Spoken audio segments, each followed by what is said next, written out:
In the name of God, Father, Son, and Holy Spirit. Amen.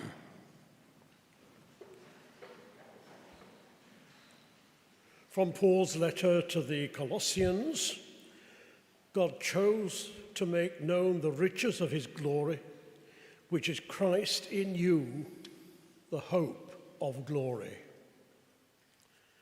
It's commonly said that every picture tells a story. It could equally well be said every church tells a story. And what a rich treasure house of stories every church reveals.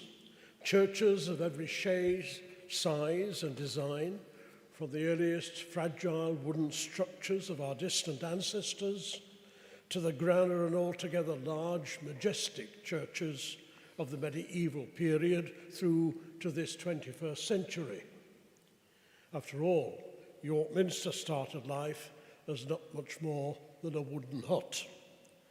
Here in Ilkley, let alone the whole of the West Riding and Yorkshire, stories abound of churches living through reformation and renovation, through peace and war, of uprisings and upheavals both in church and state. So much and so many stories to tell. Similarly, stories of the saints whose names they bear and the patronage to whom they are dedicated. Many very well known, some more elusive and arcane. Think of St. Arcalda, the patron of Giggleswick, not too far from here. Well, today our attention is focused on our own parish church of St. Margaret.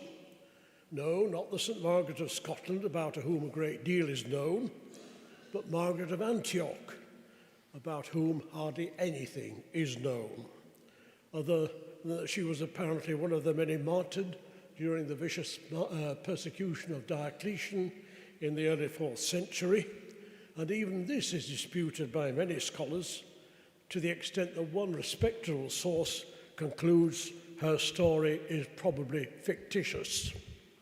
Not a very promising start for our celebrations today.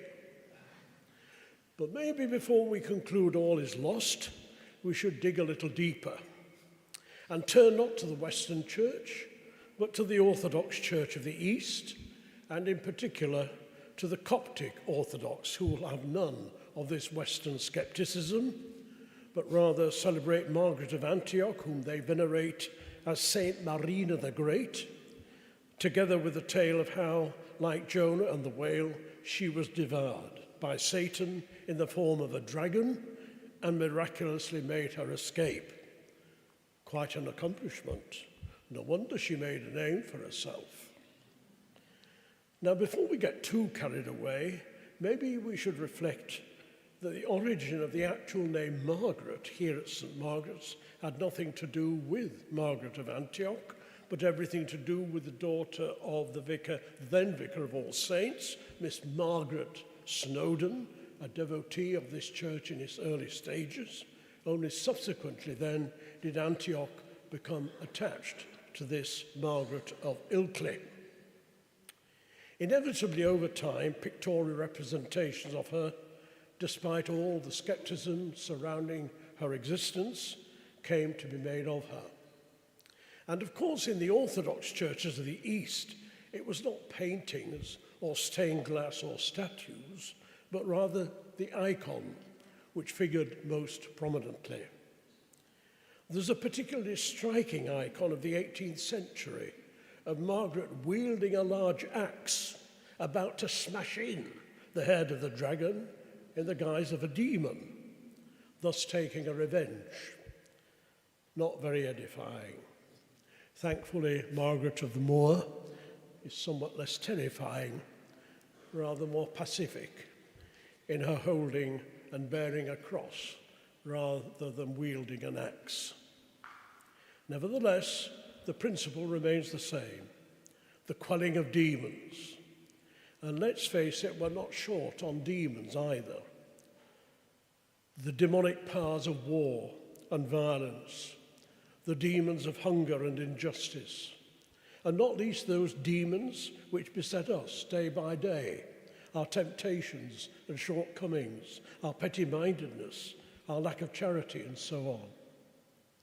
The icon should challenge this self-sufficiency and draw us away from ourselves and recall us to who and what we are, each one of us fashioned after the image and likeness of God. After all, an icon is said to be a window into heaven, an invitation into the kingdom, not just a painting, indeed not at all a painting, but a particular and unique expression of Christian art, quite unlike anything in this or any other church. The icon which we bless and dedicate here in St. Margaret's this morning is, I suggest, a window into heaven, an invitation into the kingdom. Yes, it may be admired in all manner of ways, but it's not here primarily to be talked about or to be discussed, but in the first instance, to be gazed upon. And as you gaze upon this icon, be still. Nothing need be said. Simply allow yourself to be drawn into its message, to gaze upon your patron Margaret, and allow, in the words of the poet Milton, to bring all heaven before your eyes. Though we feebly struggle, she in glory shines. Allow that glory to shine into your heart today, the glory that radiates from the very heart of God, the divine light which shines through Margaret and through this icon, and which gives you and me the courage, the strength, the determination to go on, oppressed as we are still by so many demons. Indeed, that 18th century icon of Margaret slaying the dragon speaks even more compellingly and with even greater relevance than maybe we had first imagined. Such is the symbolic nature of the icon, its power and its relevance in every generation. Having lived in an Orthodox country for some time, even though Romania was dominated at the time by the tyrant Ceausescu, I often had the opportunity of worshipping in Orthodox churches, no shortage of icons there. But they weren't there just on display, so to speak. They became active participants in the worship, as people, young and old, women and men, on entering the church, or indeed throughout the whole of the liturgy, would make their way to this or that icon, very often in the first instance of Mary, the Mother of God, kiss the icon with real devotion, even cast their arms around the icon, light a candle, hold their babies towards the icon so the child could kiss the icon. In other words, the person portrayed became one of the family. Here truly, the church in heaven and the church on earth united in one great paean of praise. And I'm sure that Audrey and Peter are even now rejoicing with us in the beauty and the splendor of God's eternal love reflected in this icon and in our celebration of the liturgy, of which already they have part eternally in the heavenly kingdom with angels, archangels, and the whole company of heaven. So today, on her feast day and our patron, we greet Margaret as one of the family.